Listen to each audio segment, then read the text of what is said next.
હાલમાં સાયબર ફ્રોડના ગુના વધી રહ્યા છે, ત્યારે પોરબંદરમાં કમલાબાગ પોલીસ મથક દ્વારા આવા ફ્રોડમાં ગયેલા પૈસા પરત અપાયા છે,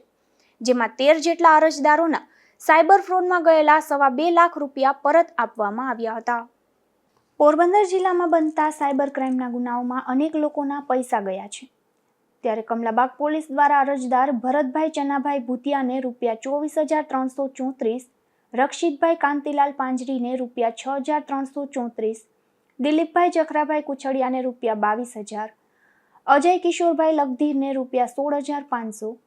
ભૂપેન્દ્રસિંહ કાનસિંહ રાવતને ₹13,850, નેહલબેન લાખાભાઈ કડછાને ₹38,792, કેયુરભાઈ દેવશીભાઈ વિસાણાને ₹15,486, સાવન પુંજાભાઈ દાસાને ₹14,000, વિનોદભાઈ રામજીભાઈ મઢવીને ₹17,700,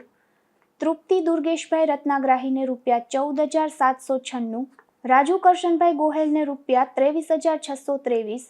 પ્રવીણ મોહનભાઈ બામણિયાને ₹5,000 અને હરસુખ નરસિંહભાઈ જોશીને ₹15,000 મળી કુલ ₹2,25,846 તેરા તુજકો અર્પણ કાર્યક્રમ અંતર્ગત પરત આપવામાં આવ્યા હતા।